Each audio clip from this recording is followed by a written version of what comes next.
사랑하는 성도 여러분, 그리고 진리의 말씀을 사모하여 이 자리에 함께하신 모든 분들께 하나님의 크신 평강이 함께하시기를 기도합니다. 오늘 말씀을 듣기 전에 잠시 여러분의 마음을 저희에게 모아주시길 부탁드립니다. 여러분이 구독과 좋아요를 눌러주시는 것은 단순히 숫자를 늘리는 일이 아닙니다. 그것은 이 귀한 생명의 말씀이 어둠 속에서 길을 잃고 방황하는 또 다른 영혼에게 흘러가게 하는 축복의 통로가 되는 것입니다. 여러분의 작은 손길 하나가 누군가에게는 인생을 바꾸는 하나님의 은혜를 전하는 귀한 사역이 될 수 있습니다. 이 채널을 통해 더 많은 이들이 하나님의 임재를 경험하도록 지금 잠시 시간을 내어 동참해 주시길 바랍니다. 주님의 이름으로 여러분의 삶에 놀라운 축복이 가득하기를 소망합니다. 자, 이제 성경 말씀으로 함께 들어가 보겠습니다.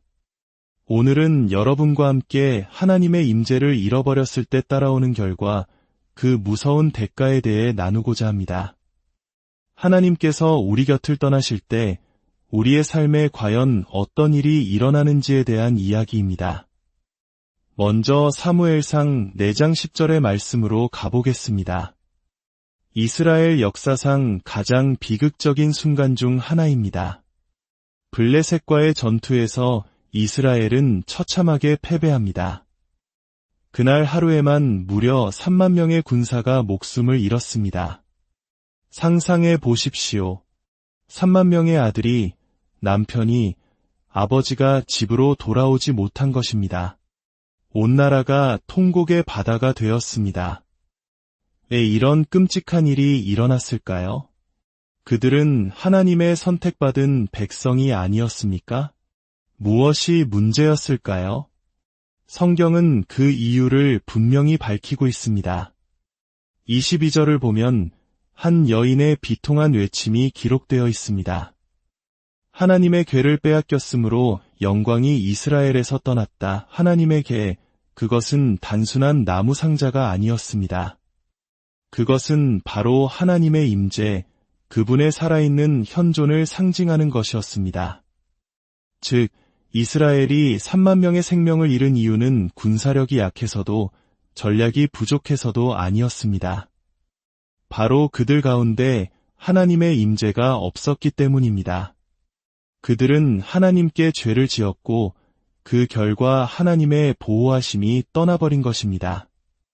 그녀는 태어난 아들의 이름을 이가봇이라고 지었습니다.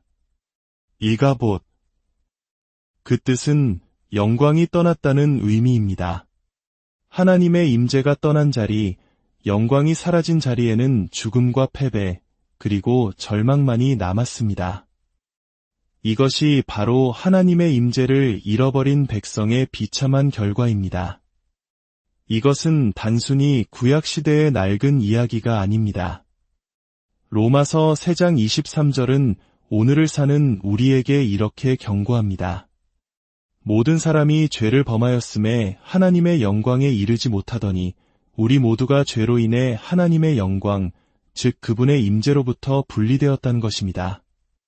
인간이 하나님의 임재로부터 멀어진 근본적인 원인은 무엇일까요? 바로 죄와 죄악입니다. 여기서 말하는 죄악은 단순히 겉으로 드러나는 행동만을 의미하지 않습니다. 그것은 우리 마음속에 뒤틀리고 왜곡된 상태를 말합니다. 예를 들어 용서하지 못하는 마음은 사랑의 왜곡된 형태입니다. 거짓말은 진실에 뒤틀린 모습이며 잘못된 동기는 순수함에 변질된 형태입니다. 하나님은 우리의 행동뿐만 아니라 그 마음의 중심에 있는 뒤틀린 죄악을 보십니다. 그리고 그곳에는 하나님의 거룩한 임재가 머무를 수 없습니다. 오늘날 왜 수많은 교회에서 수많은 그리스도인의 삶에서 하나님의 살아있는 임재를 느끼기 어려운 것일까요? 그 이유는 교회가 그리고 우리 자신이 죄 가운데 있기 때문일 수 있습니다. 만약 당신의 삶에서 오랫동안 하나님의 임재를 느끼지 못했다면 우리는 영적으로 크게 염려해야 합니다. 그것은 하나님께서 어떤 이유로 당신에게서 그분의 얼굴을 가리고 계시다는 강력한 신호이기 때문입니다. 머리카락이 쭈뼛 서는 듯한 온몸으로 느껴지는 그분의 임재를 경험한 지가 언제입니까? 만약 기억조차 나지 않는다면 우리는 즉시 우리 자신을 돌아보아야 합니다. 그렇다면 하나님의 임재란 정확히 무엇이며 우리 삶에 어떤 의미를 가질까요? 몇 가지 신비로운 진리를 함께 나누고 싶습니다. 첫째, 하나님의 임재는 특정 순간에 나타나는 하나님 자신입니다. 그것은 어떤 기분이나 감정이 아니라 인격이신 하나님 그 자체입니다. 둘째, 하나님의 임재는 하나의 분위기, 하나의 환경입니다. 그분의 임재가 있는 곳은 영적인 공기 자체가 다릅니다. 셋째, 하나님의 임재는 목적을 가지고 임합니다. 단지 좋은 느낌을 주기 위해서가 아닙니다. 구원이 선포되는 곳에는 구원하시기 위해, 치유가 선포되는 곳에는 치유하시기 위해 그 말씀에 따라 구체적인 목적을 가지고 임하십니다. 넷째, 우리는 어떻게 하나님의 임재에 들어갈 수 있을까요? 바로 기도를 통해서입니다.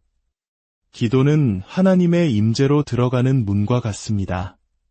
다섯째, 그렇다면 어떻게 우리의 삶과 이 예배의 자리에 하나님의 임재를 모셔올 수 있을까요? 그것은 바로 찬양과 경배입니다. 다윗이 위대한 왕이었던 이유는 그가 뛰어난 전사였기 때문만이 아닙니다. 그는 하나님을 경배하는 예배자였습니다. 그의 진실된 예배가 이스라엘 가운데 하나님의 임재를 불러왔습니다. 죽어있고 기계적인 예배, 마음이 담기지 않은 찬양 속에서는 하나님의 임재가 머무르지 않습니다. 예배 시간에 주위를 두리번거리거나 다른 생각을 하는 것은 지금 이 자리에 하나님이 계시다는 사실을 인정하지 않는 것과 같습니다. 여섯째, 우리가 하나님의 임재 안에 있다는 증거는 무엇일까요? 세 가지 분명한 증거가 있습니다. 바로 안식과 충만한 기쁨, 그리고 세상이 줄 수 없는 평강입니다. 하나님의 임재 안에서는 모든 무거운 짐과 염려가 사라지고 참된 쉼을 누립니다. 이유를 알 수 없는 기쁨이 샘솟고 어떤 상황에서도 흔들리지 않는 평안함을 경험합니다. 만약 당신이 여전히 우울하고 낙담하며 밤에 잠을 이루지 못한다면 그것은 하나님의 임재가 아닌 다른 것의 임재 아래 있다는 증거일 수 있습니다. 일곱째, 하나님의 임재는 우리 안에서 놀라운 일을 행합니다. 죽어있던 우리의 양심을 깨워 하나님을 향하게 하고 죄를 두려워하는 거룩한 마음을 회복시킵니다. 그리고 무엇보다 예배하고자 하는 열망을 우리 마음속에 불일듯 일으킵니다. 사랑하는 여러분, 창세기의 창조 원리를 기억하십니까?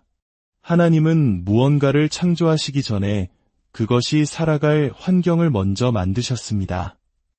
물고기를 만드시기 전에 바다와 강을 만드셨고, 나무를 만드시기 전에 땅을 만드셨으며, 동물을 만드시기 전에 풀과 채소를 예비하셨습니다. 모든 피조물은 자신에게 맞는 환경을 떠나서는 살 수 없습니다. 물고기가 물을 떠나 살 수 없듯이 우리 인간은 하나님의 임재라는 영적 환경을 떠나서는 진정으로 살아갈 수 없습니다. 우리의 목표는 단순히 하나님의 임재를 잠시 경험하는 것을 넘어 그 임재를 담고 다니는 운반자가 되는 것입니다. 우리가 가는 곳마다 하나님의 임재가 나타나고 우리가 머무는 곳이 하나님의 임재로 가득한 분위기로 바뀌는 것, 그것이 바로 하나님께서 우리에게 원하시는 삶입니다. 마지막으로 가장 중요한 말씀을 드리고 싶습니다. 혹시 지금 끔찍한 죄에 빠져 하나님을 멀리하고 계십니까? 너무 큰 죄를 지어 감히 그분 앞에 나아갈 수 없다고 느끼십니까? 사탄은 바로 그때 우리에게 속삭입니다. 하나님에게서 도망쳐라, 숨어라, 하지만 절대 그래서는 안 됩니다. 당신이 인생 최악의 죄를 지었을지라도 하나님의 임재로부터 도망치지 마십시오. 오히려 그분의 임재를 향해 달려가십시오. 어떻게 그것이 가능하냐고요? 바로 회개를 통해서입니다. 진심으로 뉘우치고 돌아설 때 회개는 우리를 즉시 하나님의 임재 안으로 되돌려놓는 놀라운 능력입니다. 사랑하는 성도 여러분, 하나님의 임재는 선택사항이 아닙니다. 그것은 우리의 생명입니다.